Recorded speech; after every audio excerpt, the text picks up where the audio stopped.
And welcome everybody to another episode of Glove Up or Shut Up right here at AngryMarks.com. My name is Peter H. I'm joined once again by my co-host from Omaha, Nebraska, Stevie J. Well, that's not the only person you're joined by tonight, because from WrestlingObserver.com and MMADraws.com, the one and only Paul Ace Fontaine is on the line tonight. Good evening. How are you guys doing? We're doing great, and I'm glad you're here, and thanks very much for joining. But if I could just bust your balls for 1 second before we start. I'm sorry, I can't resist, because he does compile the Wrestling Observer panel picks. So I picked, you know what I picked, and you put up the wrong pick. So I just wanted to bust your balls for 1 second. No, that was a mistake. So anybody that follows the pick, Stevie was indeed 4-1, and I did correct it in the daily update the next day. Most of us were 4-1, a couple 5-0s and a couple 3-2s. But it was a good start for the year for everybody. And Stevie once again is off to a good start. Yeah, although it didn't work out too well for me for 2016 as a whole, because I still ended up third from the bottom at the end, so not quite the stellar performance I had in 2015. Yeah, still 2 ahead of me. And that was the other reason I was busting your balls a little bit. I was like, okay, if we're doing the picks again for 2017, I can beat one person in the panel, that's for sure. But I kid. Not gonna happen. Not gonna happen, buddy. You're probably gonna run the table on me. At the end of the year, I'll be at the bottom and you'll be at the top. Well, I should have been 5-0, and we'll get to that. Yeah, in fact, why don't we get to that? Because there are a couple of very controversial judging decisions on this UFC Fight Night from Talking Stick Arena in Phoenix, Arizona. But we'll start with the main event. So, Peter, what were your thoughts on BJ Penn and Yair Rodriguez? So I'll be honest, I was watching the football game and going back and forth because of the ice storm in KC pushing the game into the primetime slot. And I was able to switch back to catch the second round, and I was like, oh good, second round. And it's over. Yeah, about 6 seconds. That's all the time you had before that fight was stopped. I felt bad for BJ Penn because it was a point where it stopped the fight. Stop the fight. Oh, he's still hitting him. Oh, okay. Are we going to stop the fight anytime soon? Oh, there we go. It was just like, he's already dead. Like, stop, please. There's a reason he was retired. This is just cementing that element of, like, you should not be fighting ever again. Please stop. And then if you have to count it, like, I know the ref was trying to give him as much opportunity to come back, but there's a point where you go from intelligent defending yourself to, if you're Rodriguez, I know they train you to continue until the referee pulls you off, but at some point, part of your brain is like, do I continue hitting him? Like, we've seen fighters do that in fights. Should I continue beating him, or are you going to stop this? Well, I'm going to let Paul address this in more detail, but I'm going to say that BJ Penn may have already had a few lights switched off at the start of the second round, because he took so many kicks to the head in the first round, he may not have even known where he was to start round 2. Yeah, I mean, and to your point, Peter, I think John McCarthy and Herb Dean, and McCarthy was reffing this fight, they are pretty consistent in the fact that they will let, the experienced legend-type guys take a lot more punishment than they will anybody else. And I thought it was a touch late, but Penn was, he was trying to get out of it, and he was actually protesting at the end of it, so I don't know why. But, I think that McCarthy was trying to let him, at least fight back. I mean, I've seen the same thing with Dan Henderson, where he's taken a lot more punishment than other people would. I know there's been other times. But yeah, like Stevie said, the first round, he was never really even rocked to the point where it looked like it was going to be over, but it was a clear 10-8. Like BJ, I didn't see the stats, but I'd be surprised if BJ landed 5 strikes. He was just basically trying to get out of the way and not doing a very good job of it, for the whole fight. And at some point, I think Yair's just, I really don't want to do this anymore. And I kind of have to, kind of like Roy Nelson and Bigfoot Silva, in that fight, where Roy Nelson was just pounding on him, and he even looked at McCarthy and said, do I have to keep hitting him? And that's, I think, what you said, kind of like what this was.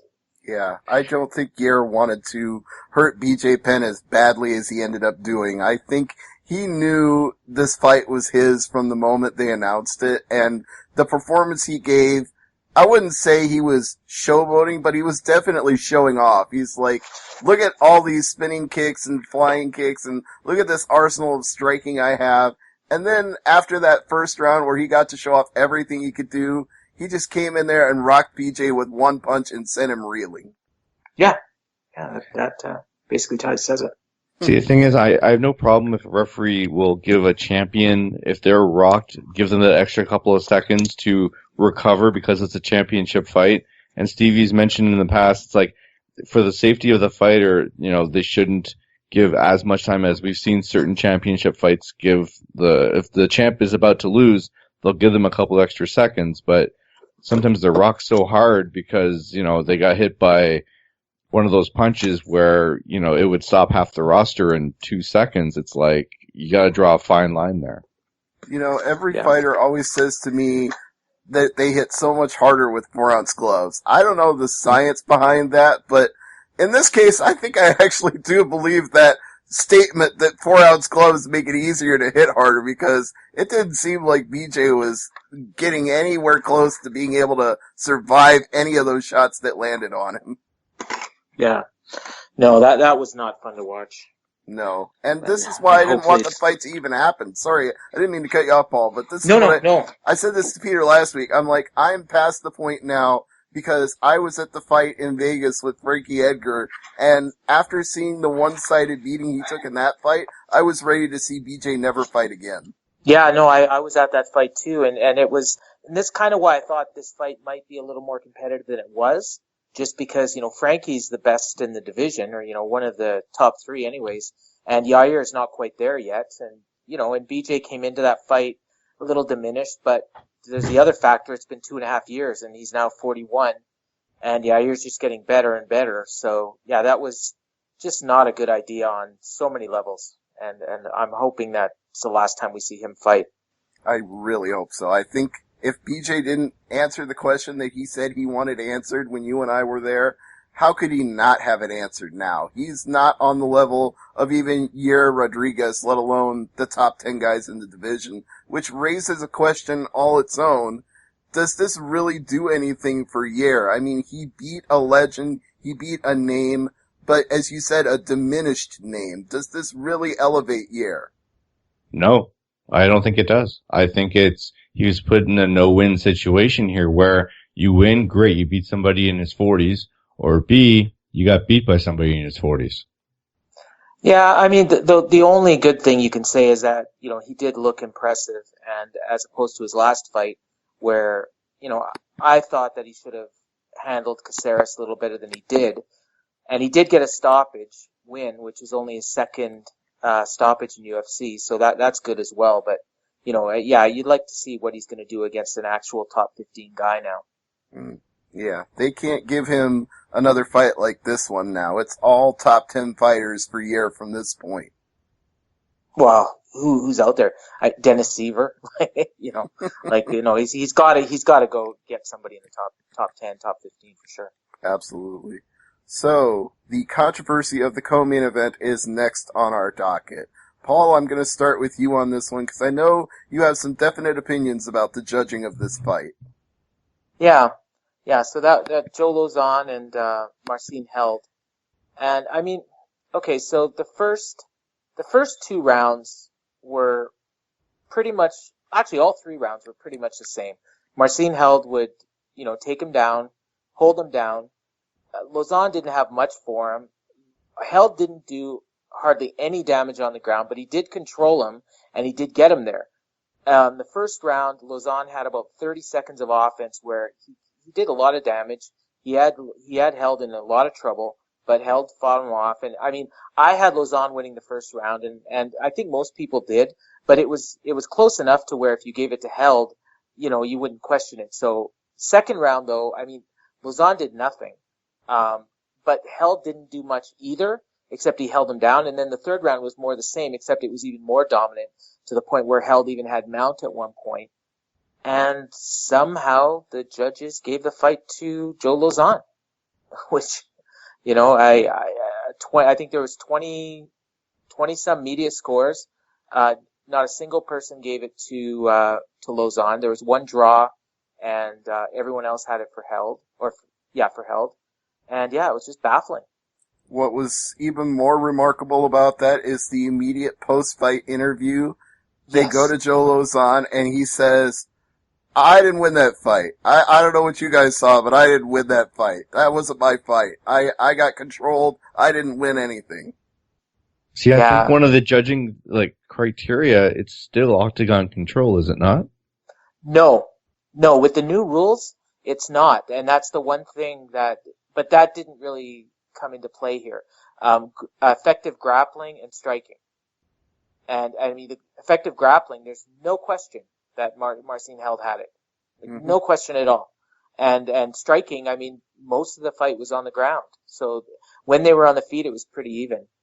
The one thing when you watch the scores being read, and they said 30-27 Held, and and that was probably the most correct score. And Lausanne kind of nodded his head like, yeah, and then 29-28 Lausanne, and he's like he kind of looks like, really? And then 29-28 for your winner, Joe Lausanne, and then he just shook his head and put his head down, and then he looked over at Marcin Held, and I'm sure he said, hey, sorry dude, you won.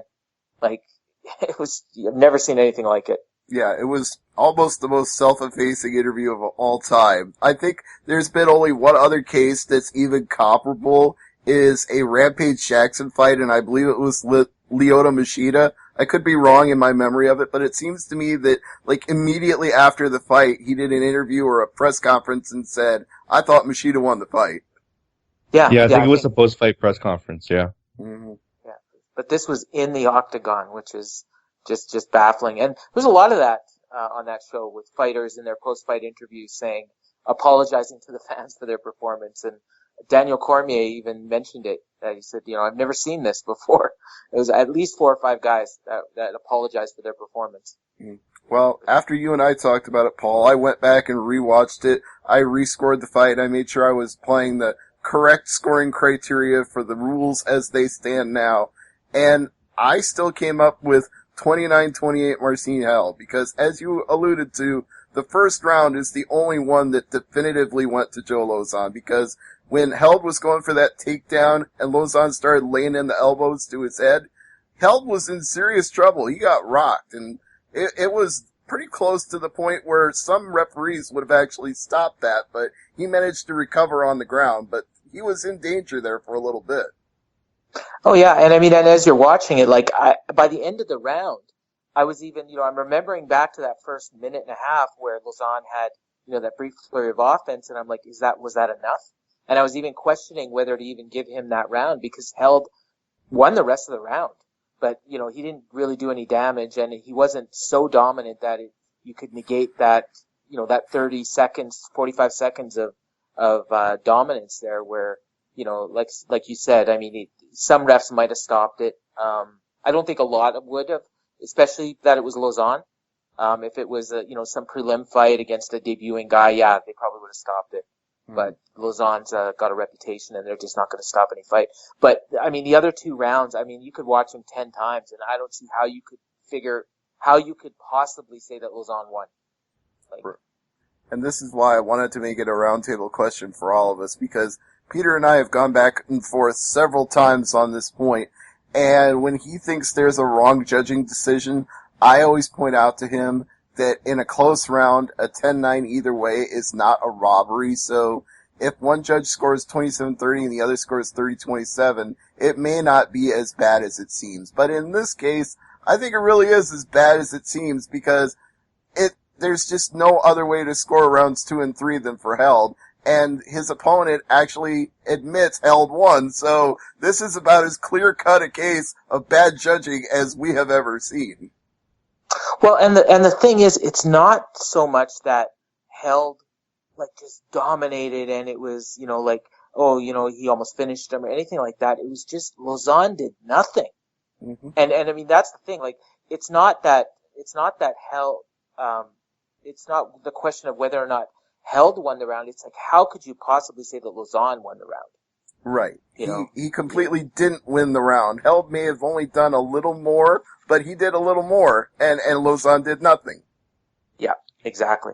Do you think any of the fighters will get in trouble for, in essence, showing up the judges by saying, sorry, they got it wrong, you won the fight? In trouble from who? Maybe the commission, or... Well, maybe the commission, but I mean, I think UFC would agree. Yeah, I mean, what's the Arizona Dana State White for sure. What's the Arizona State Athletic Commission going to do anyway? They're going to give you a fine for mouthing off and saying the judges scored it wrong. Okay, they're not as bad as Texas. I'll give them that, but still. Yeah, I mean, I think if they did, Dana White would probably pay the fine because he'd probably agree with them. You know, he's got it in his couch cushions. There you go. Yeah, who among us doesn't think that maybe Marcino got a little bonus backstage after this fight was over? I think he probably did. I hope so. Who do you put in the cage with both these fighters? Like, who's your next opponent? Do you rematch this fight? I don't think it serves any purpose to rematch them. I think that would just play up the controversy, and they probably both want to move on. I think, yeah, and I mean, you treat it as if, almost like both guys won, you know, like, so you give Held, I think Held proved that he's, you know, Lausanne's a top, you know, pretty close to a top 15 guy. The fight with Will Brooks that he lost, I mean, I think, you know, you give another fight of, give him a fighter of that level. And Lausanne, yeah, I mean, Lausanne, he can go up against anyone. You know, you just, somebody that maybe a striker for his next fight so he can have that, you know, that kind of fight that he's kind of well known for, as opposed to a guy that's just going to kind of wrestle, bleep him to death. That makes sense to me. I like that. Now, what about the next fight here between Ben Saunders and Court McGee? Stevie? Well, this is another one that I went back and reviewed it and rescored it after Paul and I were talking in email. That second round is very, very tough to score. I thought the only round that McGee won comfortably was the third. And I thought the first two were like super close to the point where I actually gave the first round a 10-10. And the second round I thought was very, very slightly to McGee. And then same in the third, but a little more for McGee. I think, unless, I mean, I might have to go back and look at my notes. It might be the second that, it was one of the rounds that I gave, you know, fairly clearly to McGee, but I thought like a 29-28 Saunders score was not at all unreasonable. I mean, they were so close, but I really, in my mind, thought the correct score, if you're actually giving 10-10s like they say that you can, with the correct score would have been 30-29 for McGee. But again, I mean, they were all so close rounds. I mean, you could have called it a draw, really. Like, I mean, it was that close. I don't know about 10-10. I mean, that's gonna, I would have to rewatch the fight to see a 10-10. That's a score I'm really hesitant on giving a round with the new scoring, criteria. But, I mean, I had the first two rounds for Saunders and McGee definitely won the third. Okay, so you had this, see, and when I keep in mind, when I say that, I don't actually at all expect anyone to give it a 10-10. Yeah. I'm just saying it's so close that, okay, you gotta almost flip a coin, or you really gotta look hard to try to decide, okay, who won this round. And it's like, oh yeah, you know, he might have landed 2 more strikes, or he had 15 more seconds of ground control, so that's enough to give him that round. I mean, when it's so close like that, like, I think there should be an allowance to call it a 10-10, but there isn't. So if you have to pick, and I did, you know, except for that first round, I just couldn't pick, you know, without going back and looking, and you don't have time to do that, you know, when you're, you know, you got a minute in between rounds and it's on to the next one, and I don't give a lot of 10-10s, but usually, once a card, I'll do like a 10-10 on one round on one fight. To me, the 10-10, the best example of a 10-10 ever would be the first round of Cavallo and Manouf in Boise, Idaho, because neither one of them did anything. Oh, wow. That was clearly nobody won that round. Everybody deserved no points for that. Well, Gonzaga and Orokin from the tough finale, that fight that where Frankie Edgar knocked out Chad Mendez, I think. Right. Was on the undercard of that. That was another one like that, where they just walked around. And I think it was 2 rounds like that, where they just walked around and did nothing. Yeah, I think I made the joke there should be negative scoring for that. Yeah, but give negative, it doesn't matter.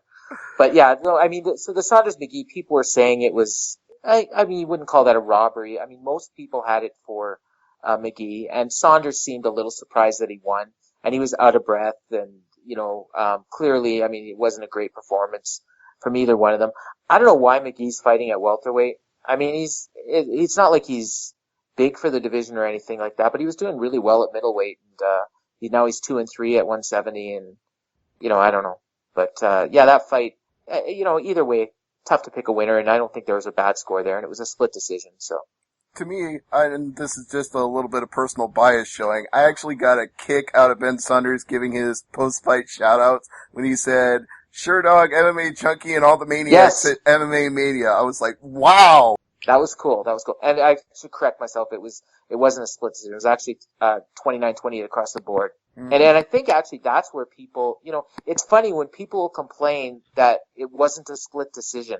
That's one of my pet peeves. It's like even the commentators sometimes will say, "Oh, I thought that should have been a split decision." It's like, no, you pick a winner.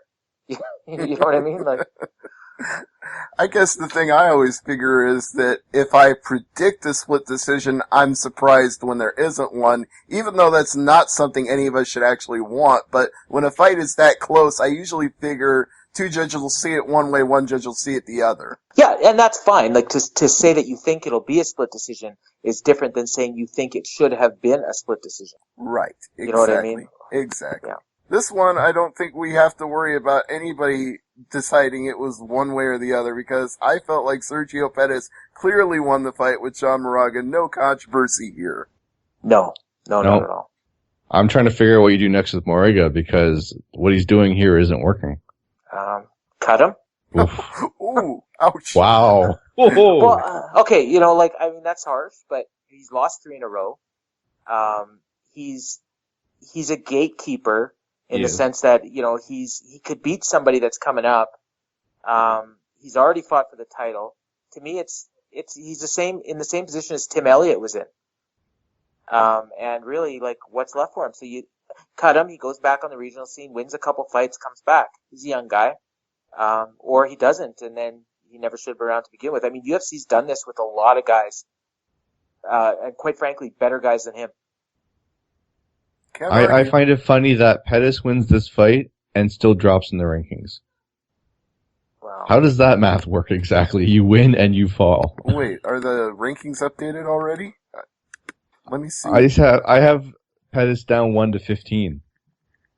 The last time I checked the rankings. That could be from last week, though. Yeah, I don't think the new rankings have been released yet. Not at the time. I see. Go ahead. No, I see they still haven't been updated. This is based on January 2nd still. Okay, so they haven't, usually they're pretty quick on updating by the time we record the podcast, so. He should be top 10 now, I would think. He should be top 10, yeah. Yeah, he'll move up a couple spots at least. Really, I'd say he's one fight away, and honestly, even if you put him up against Demetrius Johnson now, I wouldn't necessarily question it, but one fight away, because he's one of the only contenders that Johnson hasn't beat.